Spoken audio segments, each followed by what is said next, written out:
All right, so now we're going to take a second to thank some of our members on our Patreon. And if you're interested in supporting the show and through that supporting me, you can go to patreon.com/Lindsey M Dillon, or you can just click the link in the show notes. So we'd like to thank our members of the House of Stone and the House of Flame.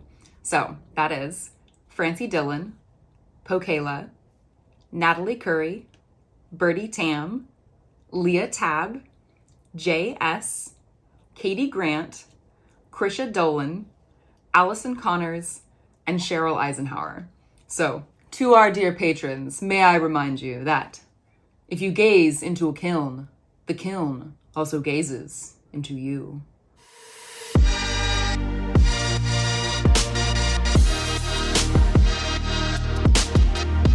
This is The Mud Peddlers, a podcast where two nerdy ceramic artists share the behind the scenes of their worlds of clay. We're your hosts, Lindsey M Dillon. And I am Donte of Earth Nation.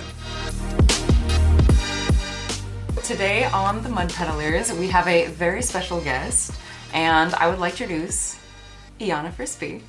Hello. Hello. So the reason that we have Ianna on today is there is an event coming up in Sacramento called NCECA, and it is basically a huge ceramics conference, and we wanted to do a series of interviews on the Mud Peddlers to kind of let people know what's going on with the event and basically introduce you all to it. So Ianna is here to kind of help with that and also talk about her work and arts in Sacramento. Yeah, give us a little introduction. What do you do? What is your position? Who are you as an artist? I'm excited to hear about it. So, I do. I've been working with ceramics for 20 plus years, and I actually started out at a community college at American River College, and I had Jim Kaneko as an instructor, and then I moved to Sacramento City College, and those were the good old days where you could take as many classes as you wanted. Yeah. I know we all miss those days. We know the pain. Yeah. And then I transferred up to Humboldt State University, and I spent 2 years up there where I got my undergrad, and then I quickly had to leave after I got that because there's just not a sustainable career available up there unless you want to be a trimmer. Yeah, absolutely. Yeah. Yeah. I had to, I moved to the Bay Area, and the second day I was there, I got a job working at Leslie's Ceramics. Now, Leslie's Ceramics was run by John Toki, and he took it over from his mother's. It was his mother's business, but I worked there, and like the first day I was there, somebody asked me to sell him a kiln, and I was like, dude, I know how to fire them, but I don't know anything about kilns. Yeah. And so working at a ceramic supply store was a crash course in everything related to ceramics. And so I had to know shrinkage rates of all clays.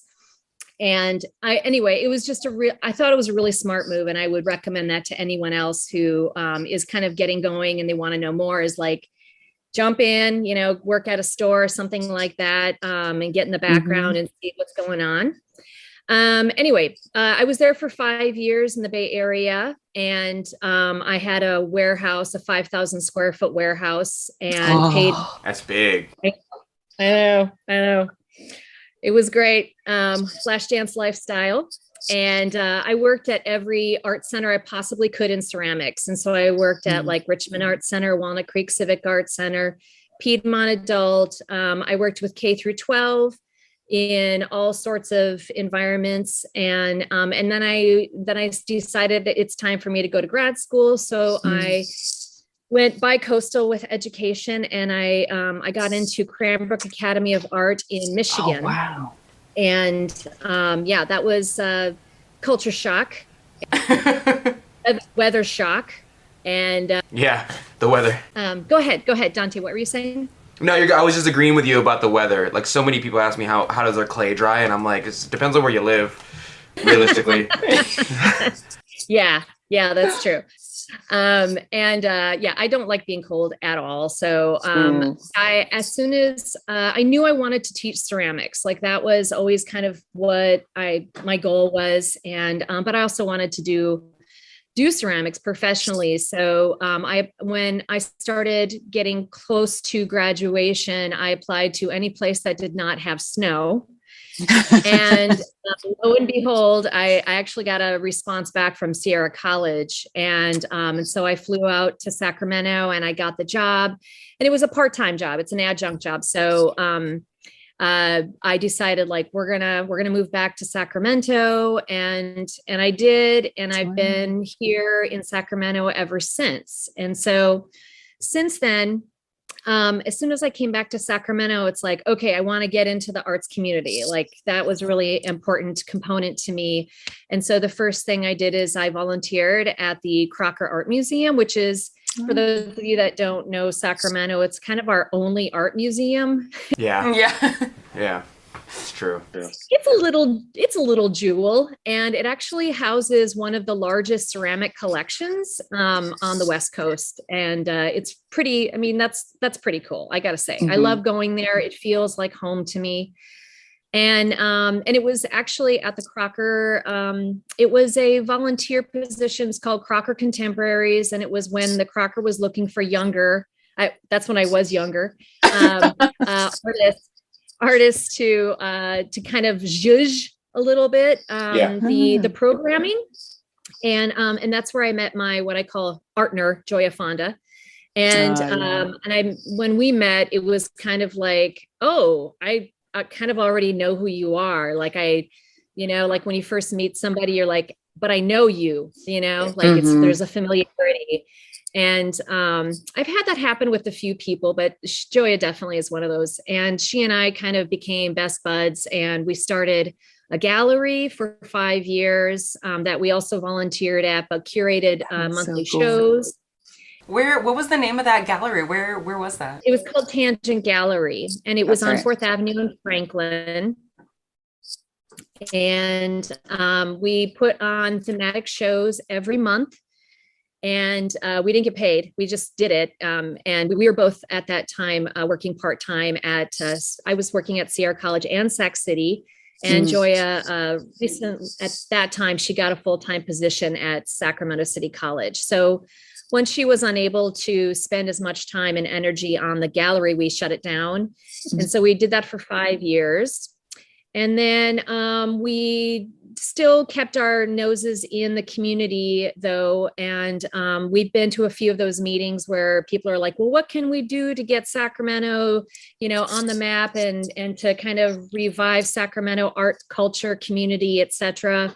And so we came up with this idea of starting an art advice booth, which was really similar to the Lucy booth, her psychology for psychiatric advice for 5 cents.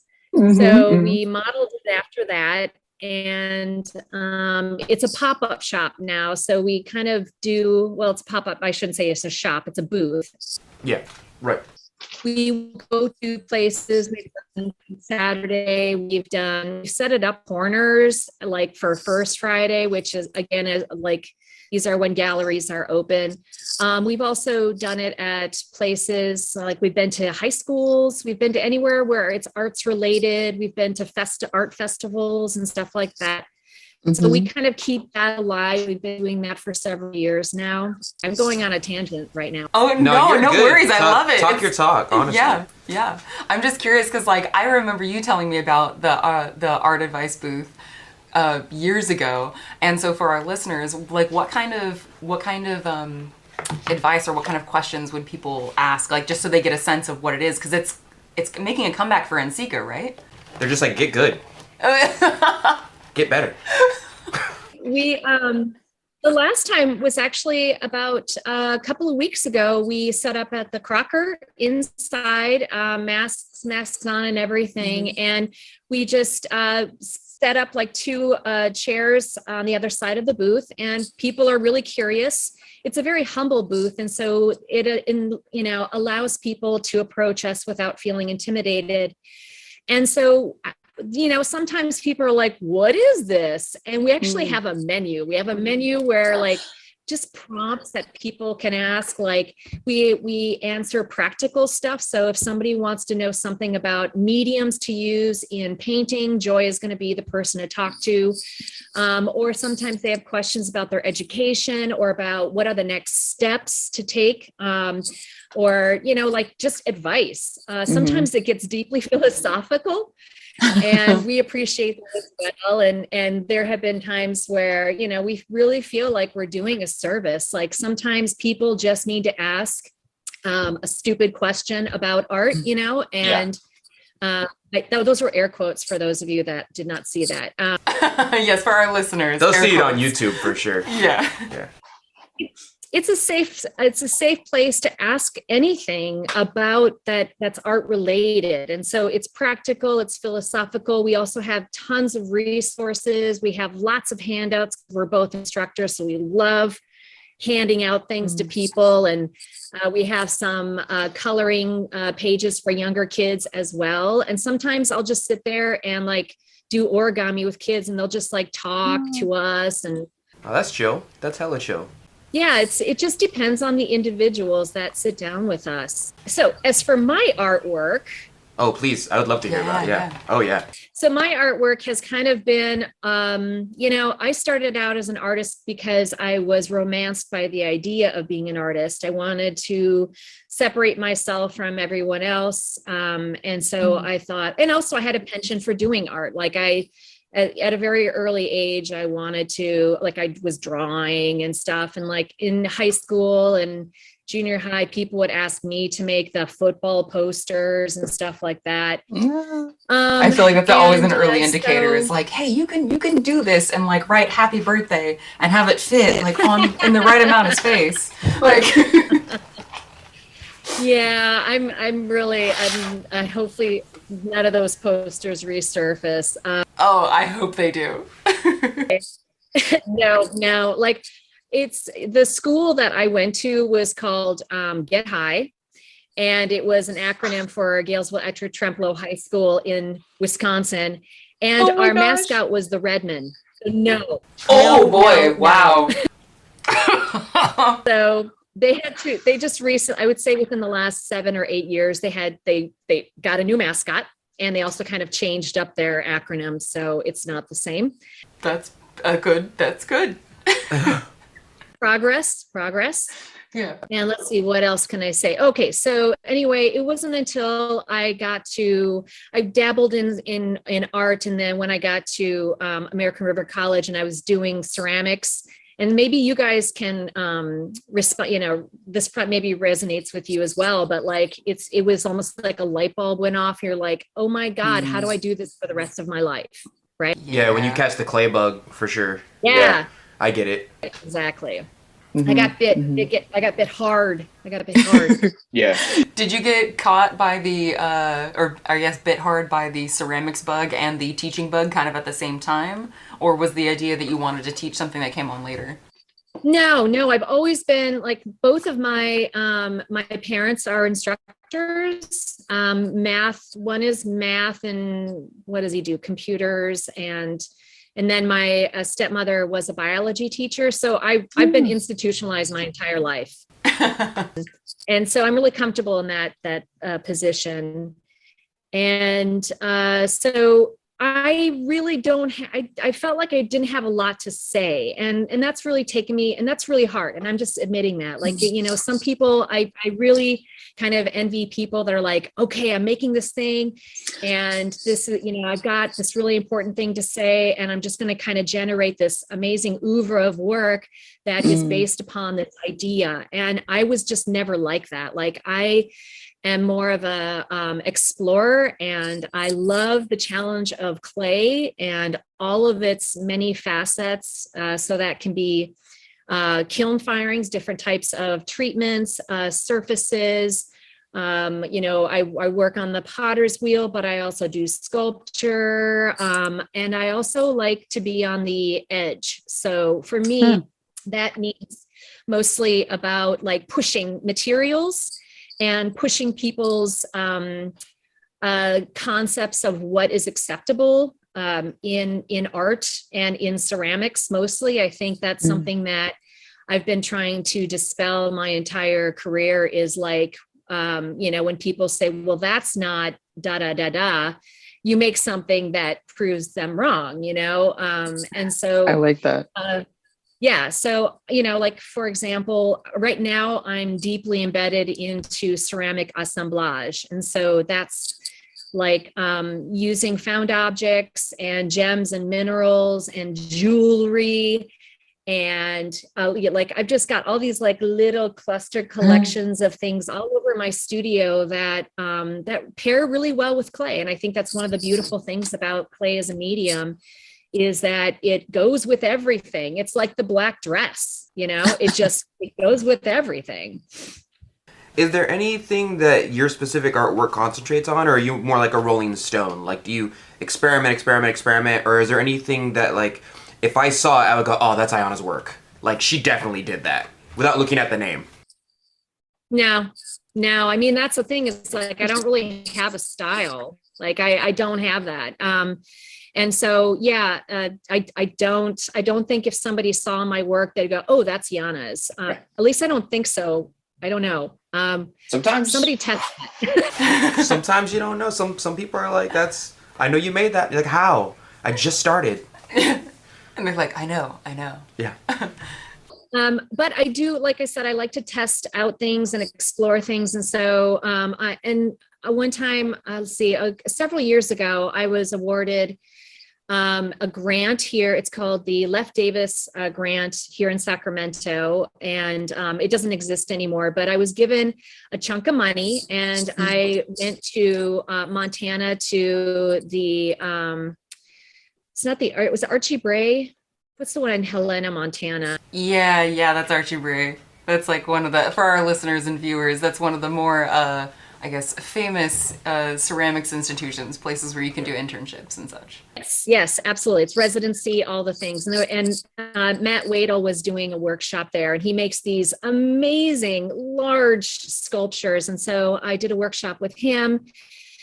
And when I came back, I was like, I felt more comfortable about, and well, maybe not comfortable, but confident about making larger work.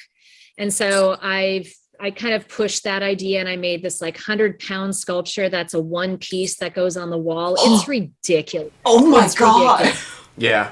There's always like a really, really big piece of work in everyone's studio that you're like, oh, all right, it's huge. Yeah, it's huge. And so the next step would be to make a freestanding sculpture that is, I went, okay, I made that. So now like the next step would be something similar, but like a freestanding.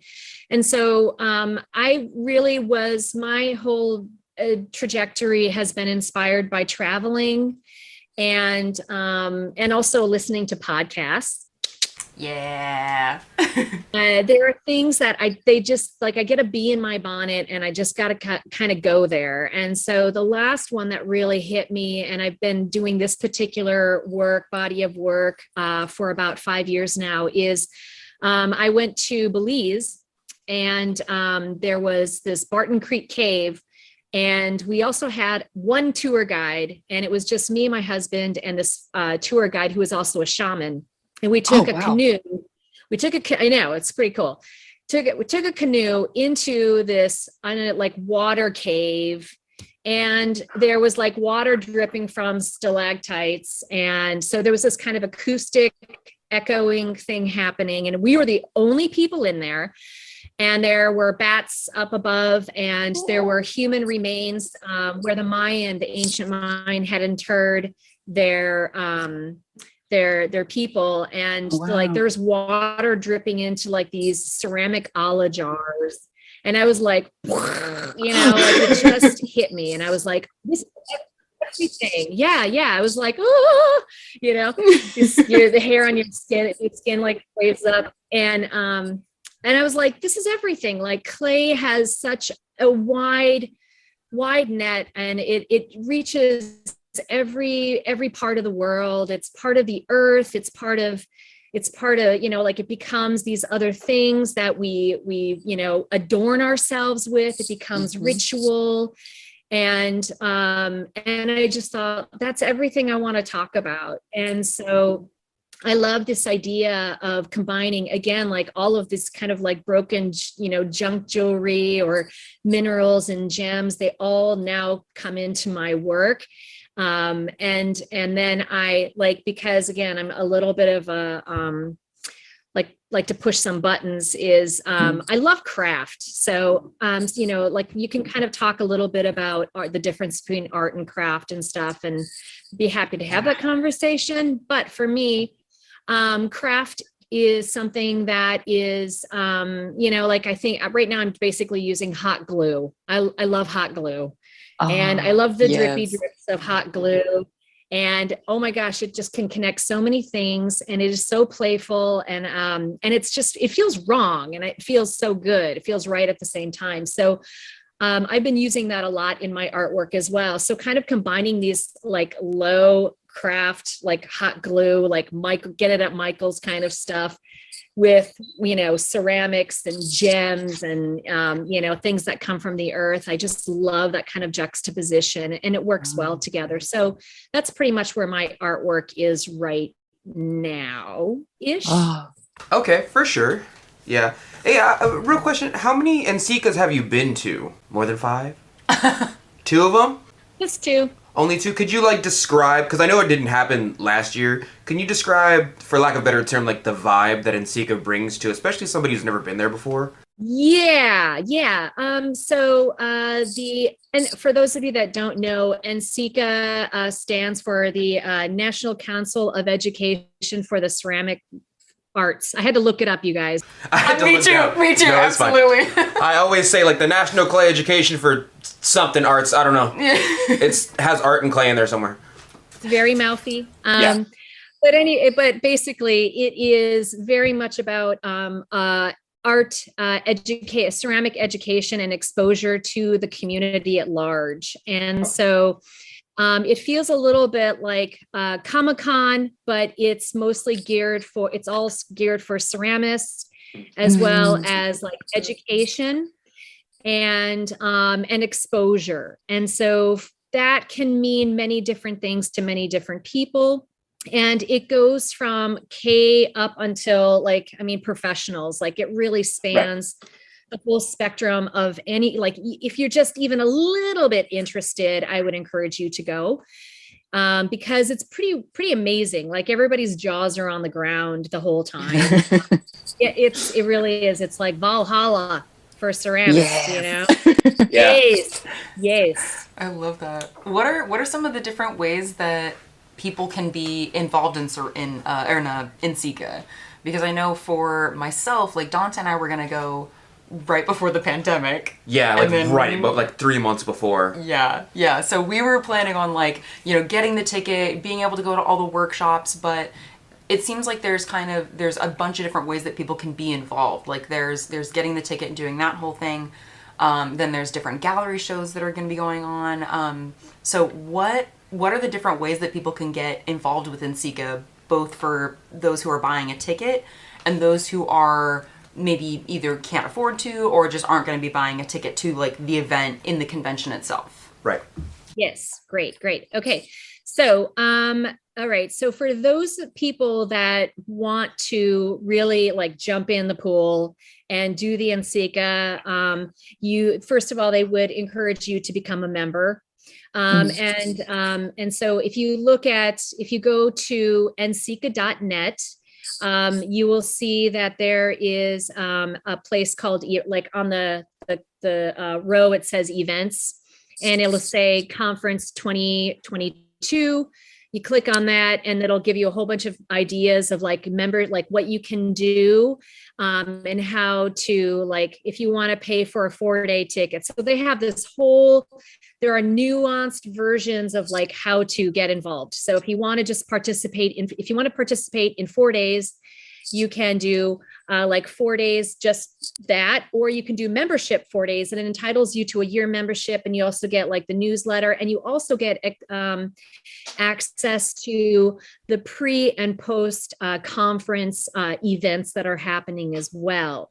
So that's if you've got the money, great, that's wonderful. Right. For those people that do not have that kind of money, there's also sliding scales as well. So I looked it up and they have like this, there's now an online component because of COVID, which is, I mean, COVID's not great, but one of the nice things that we have learned is like, you don't have to be at a particular location to enjoy an event now. Oh yeah. So, like if you want to just do an online thing too, they're going to be recording everybody's the lecture series that's going to be happening as well. There will also be demonstrations. Okay. So anyway, let's say you don't have any money, if you are K through 8, it's free. Okay. Oh, that's great. Oh. So for K through 8th grader, it's free. Of course, you have to be accompanied by an adult. And then there's also 9 through 12. It's $15 a day. Again, accompanied by an adult. That's not too bad. There's a sliding scale for the online workshops. Just like the NCECA itself. I think it's like $50 if you can show like financial burden or something like that. So it seems like NCECA is really taking a hit on like making money this year as well as last year and the year before. And they're aware of that. And so what they're really focusing on is making sure that people are coming and participating versus, the monetary value of things. And so I think if people really want to go, there are ways to make that happen. Yeah, I remember the year that we were supposed to go together, they asked, like, do you want to donate the money or do you want to, like, put it towards the ticket next year? And I was like, I know so many people already canceled, just take the money. I felt so bad. I knew they were taking a hit. I was like, just take it, man. I'd rather the whole thing survive than go away just because I wanted my extra $2 whatever dollars, Yeah, and there's some options for students as well, I imagine, right? Oh, yes. One thing I wanted to mention is volunteering. So there is a volunteer. Yes.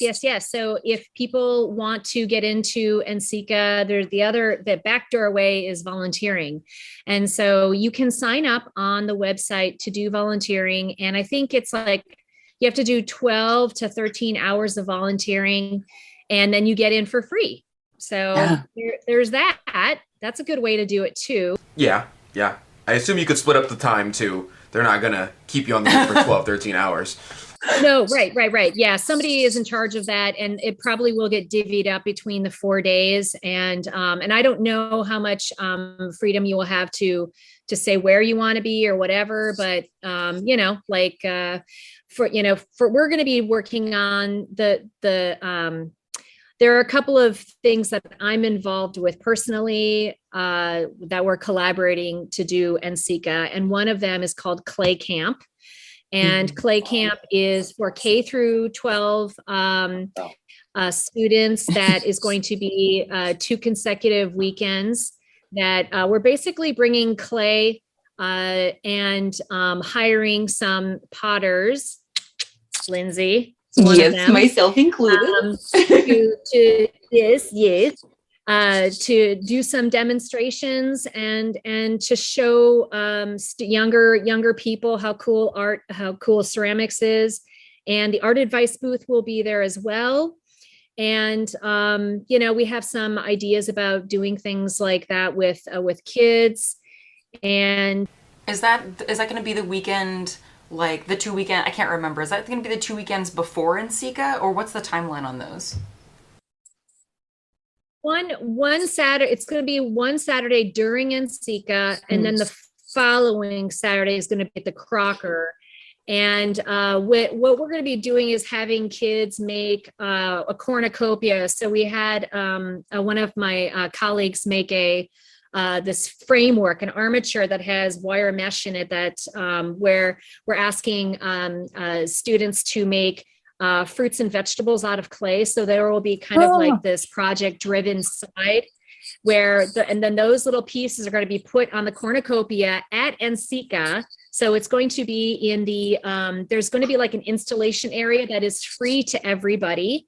So there's going to be kind of like an area that is free. And I believe that's going to be where it is. And then I think also the vendor market is also free. It's cool. only That's really neat. Into the conference area, like the, the presenters and the demonstrators that you really have to, kick down some money. Anyway, so what the recent development is, we're talking about like putting that cornucopia on a float and like, and having a parade down towards the Crocker and doing that second. I know, I'm really excited about this. I got to find some musicians, like some traveling musicians or something. So, we can, I see it happening down the Capitol Mall. And, we're going to try and make a big deal out of it and get people excited about, clay. And then it'll be happening at the Crocker, and that courtyard at the Crocker is where we're going to be working that second weekend there as well. That's tight. That's tight. So to kind of cap this off real quick, because it's really close to NCECA and I'm super excited about it. Let's say you're new to NCECA. You've never been there before in your entire life. You walk in the front doors. What's the first thing you would go to? Is there a trail? Is there like a system you should go to? If I'm new, what should I go to first? I would assume there's going to be information booths right there at the entrance that will kind of give you orientation. Okay, so it's like a free for all. Yeah. It's like choose whatever you want. Mm-hmm. It can get really confusing and overwhelming, and so we try and make sure that people have an idea. Yeah, I would imagine as well, like for any of our viewers and listeners who have been to a convention, like an anime convention, you kind of know, like especially the one like in San Jose, it's like it is truly a cornucopia of options. Yeah, it's huge. So it's like what I always do with my friend group that goes to Fanime is like we get our little like program, we go through and we look at like, okay, like what are some of the not workshops, but like, panel discussions that we want to go to? What are some of the events? Yeah. How much time am I going to carve out for like, Artist Alley and Vendor Hall? So it sounds kind of like it's a choose your own adventure thing for NCECA as well. Okay. Which I'm like super pumped about. I've been to a couple conventions that are like super overwhelming, and so the pamphlet they give you is like, here's the trail. The trail goes through, here are the artists, and then after the artists there's the vendors, and then after that the cafeteria is at the end, of course, because you're probably hungry from that adventure. I was wondering if NCECA had like a path thing like that, but it might be a bit more like Fanime where it's like, just go. Yeah, just okay. I'll lead you around if you need some help. I will. I am very, I run away. So since your involvement with the Sacramento arts community runs through so much of your life, like what are you looking forward to NCECA contributing to that overall like culture? Like what are you hoping that it will do for Sacramento and for samurai artists in Sacramento? Sacramento suffers from being the second city. And even to this day, like I was watching Narcos, and there was like one of the DEA agents, he messed up, and so they sent him to Sacramento, which is kind of a God. That's your punishment. You have to go to Sacramento. Yeah, and it's just, it's kind of like Sacramento's always kind of been like, it's got a bad reputation and for art. Yeah, I know. Yeah. I've been in better places, but I've been in worse places. Definitely. Mm-hmm. And it seems like it's growing a lot too. It is. And I don't think that we should try and be anything else than what we are, which is a pretty navigable, charming city that is, like we're always kind of the little engine that could, we try as much as we can with the limited resources that we have. And also we're a bureaucratic city because this is where the government sits. And so things just move like slow as molasses on a cold day in January here. Yeah. It's like 1 in every 5 or 1 in every 4 people here works for the government. Right. So I think that, it is what it is. And, I think that the way that the I think Sacramento, the ceramic position here is interesting too, is like, there have been lots of little collectives and nonprofit organizations that have been able to sustain themselves, not thrive, but sustain themselves here. And I would like to see more monetary help come in to Sacramento to help boost our economy. And so we can really step up our game. I think that I would like to see a lot more diversity when it comes to art in general, ceramics as well, and as well as the people who get to do art. And I think that's something that, it's currently on the table, and it's something that is, fresh in the discussions about who gets to do art. And as an educator, that's something that we also are trying our hardest to address as well. So those are just kind of all the things that I wish for Sacramento. Maybe not get so hot. People still think that like San Francisco is the capital of California. I have a couple online friends who are like, where's Sacramento? I'm like, it's the capital. They're like, we thought it was like LA or San Francisco. I'm like, no. It's here, it's us. Yeah, but they're like, it's in the movies. I'm like, no, what? No, stop watching TV. When you look at like the money that you'd like to see coming into Sacramento and into Sacramento arts, like, do you see that coming from like outside businesses? Are you hoping for more investment like from the state itself? Or is it kind of, I guess, a little column A, little column B? Well, I participated in the NCECA in Seattle a couple of years ago. And it was amazing to see how many galleries and how art was supported there. And I was like, well, what do they have that we don't? And it's like, well, they've got corporations there, they have, Google and, the big names, we don't really have anything like that here. So I think, I guess it's a little bit like inviting the devil to your front door, but, a lot of money comes with that. So, Devil got money though. Like that. Government doesn't pay.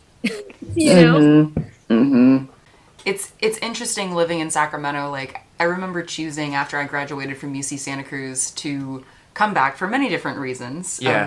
Also my family and my partner are here. Small stuff. Yeah, just little things.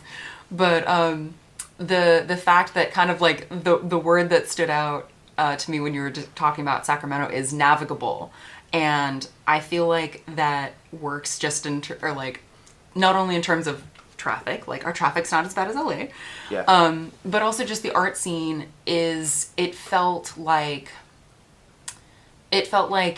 there are ways to get involved and kind of begin to understand how the system works that isn't as intimidating as like San Francisco or LA.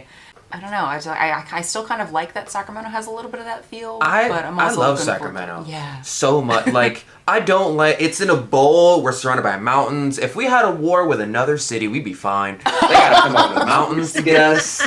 Like, I don't know. We have some good farmers here. I go to other cities that aren't as, I'll use the word like a cultural melting pot, Sacramento's been described as. And it's like a reverse culture shock. Because I went to Utah one time and I was like, where's the rest of your people? And they're like, this is them. And I'm like, yo, you guys have like one type of person here.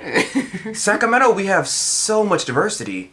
It's crazy. Maybe not in the art world, but definitely is in our people. That's right. Yeah. That actually reminds me, Ianna, would you be willing to kind of share a little bit about the theme of NCECA this year? Yeah, sure. The theme is fertile ground. And it's something that we wanted to kind of tie in with Farm to Fork. Oh, yeah. Yeah, word. Yeah, that seems to be something that that's the good thing people are hearing about Sacramento is that we have a really great Farm to Fork situation here. The food here is amazing, and that's something that should be celebrated. The farming, right? The farmers should be celebrated. And also, there are definite connections between,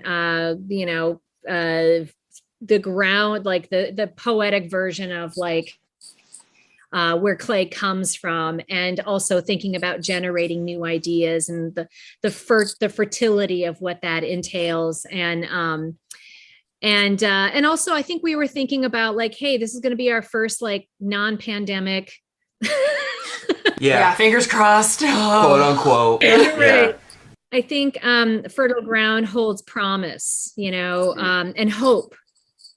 That's something we really wanted to encapsulate in this particular conference. $10 says that someone's gonna make like we're planting the seed for the future. Oh, for like the fertile. Oh, 100%. Fertile ground. Someone's gonna do it.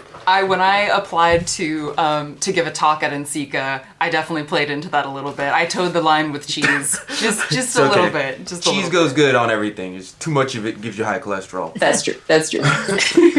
All right, so kind of rounding off on that message of hope, Ianna, would you be willing to share 3 ceramic artists that our viewers and listeners should go as soon as they're done listening to our podcast, or right now, pause the podcast or YouTube video and go look these people up? Who would you recommend?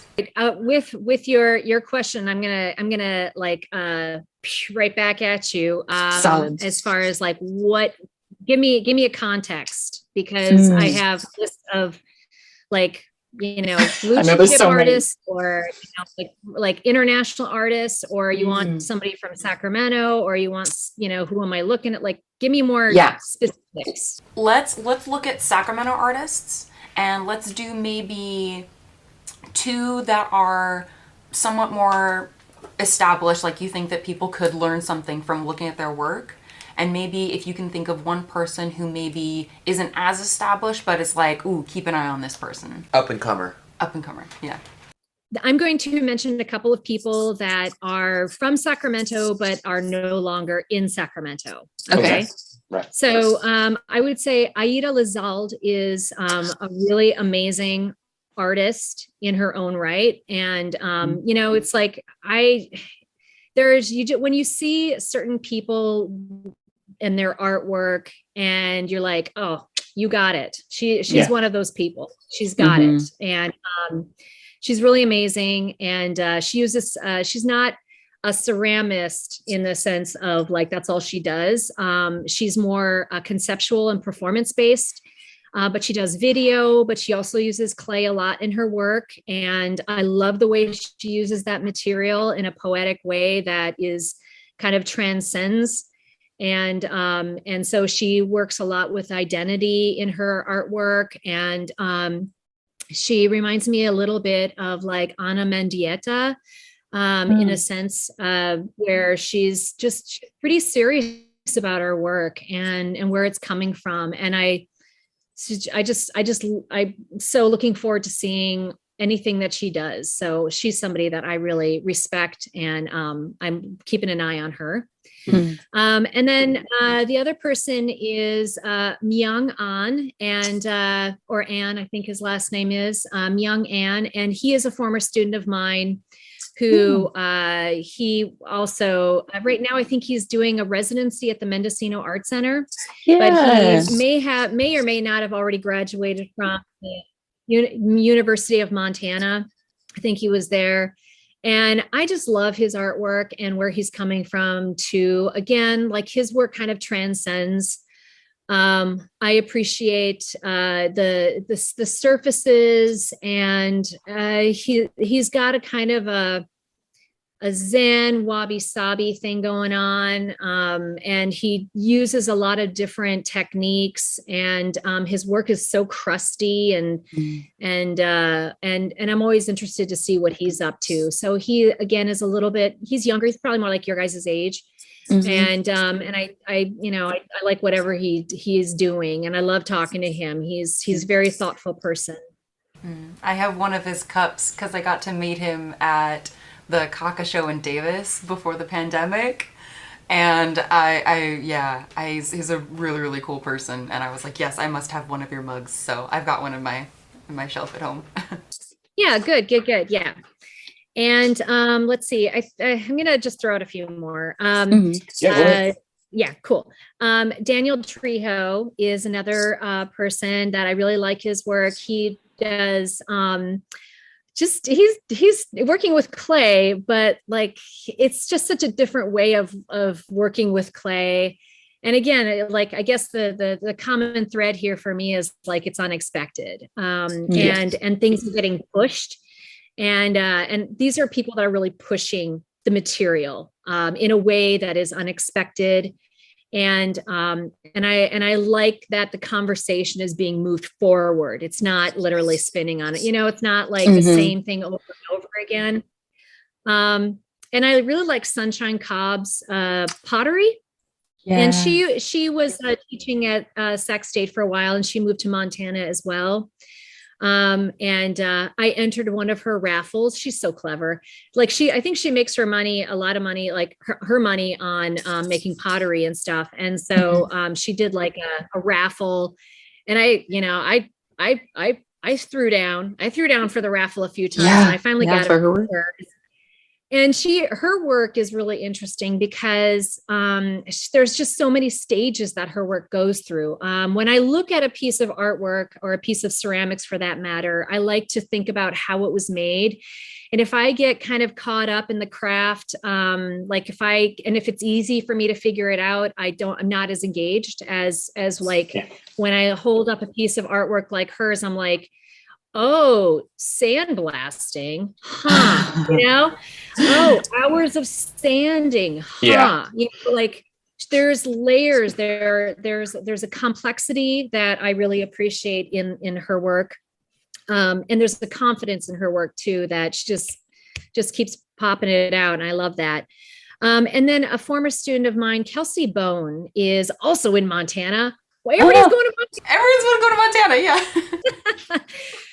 Kelsey Bone was a former student of mine she went to CCA in Oakland, and she does figurative sculpture, and it's kind of anthropomorphic work that is, I guess, situational. There's a little bit of darkness in there, but her craft is really good.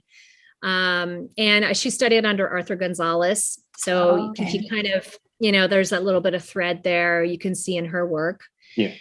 And then, for somebody who's here, I was trying to figure out, there's this one woman, I don't remember her name. She does this, she's a little bit older than me. I believe she's Japanese, and she makes these beautiful abstract pieces that really kind of freeze moments. And that's her work. And I don't remember what her name is. I've been asking around because I wanted to have that information for you, but sadly I do not. No worries. If you think of it at 3 a.m, just shoot me an email. Yeah, we got text us. A little bit of time until this comes out. The other person that I really like her work is Julie Clemens. And she works, she used to work at a zoo. So I like people that come to ceramics in a different way. Like their entry point is not through like, I've studied ceramics and blah, blah, blah. It's like, I want to try this new material, but I've got this well of information from somewhere else. And there's just this kind of freshness to her work. And her work is also, it's similar to Kelsey Bones in like, it's situational, it's anthropomorphic, but her work is very much about animals, and her surfaces are dope. Yeah, I've seen her work, both hers and Julie's, and it's just like, it's gorgeous. Yeah. Yeah. So those are just a few people that I'm looking at and keeping my eye on. All right. For sure. Thank you for sharing with us. Yeah. All right. Well, thank you so much for taking the time to talk to us about your work, about Sacramento art, and about NCECA. And we hope that for our viewers and listeners that this conversation is kind of giving you an intro to NCECA 101. Yeah. Tell us if you're thinking about going. So. All right. Well, Ianna, we will catch you later. And thank you so much. No, thank you so much. We'll see you at NCECA. Hopefully it's still going. But I'll see you there. Oh, yeah. And that's that's it for today. Thank you for listening to The Mud Peddlers with Lindsey M Dillon and Donte of Earth Nation. Want to say hi and see what Donte and I are working on in our studios? Check out the show notes for links to our websites and social media below. You can find me at lindseymdillon.com. That's LINDSEY, M as in monster, DILLON.com, and on Etsy, Instagram, and Facebook at Lindsey M Dillon. And you can find me at Earth Nation Ceramics. It's spelled exactly how you think it's spelled, but you can also find me on my Facebook fan page and Instagram at the same name at Earth Nation Ceramics. If you enjoyed hanging out with us today, or you have a question or topic you'd like us to discuss, take a second to rate and review the Mud Peddlers in Apple Podcasts. It helps our podcast reach new listeners, and we really appreciate the feedback. Thanks again, and we'll catch you next time.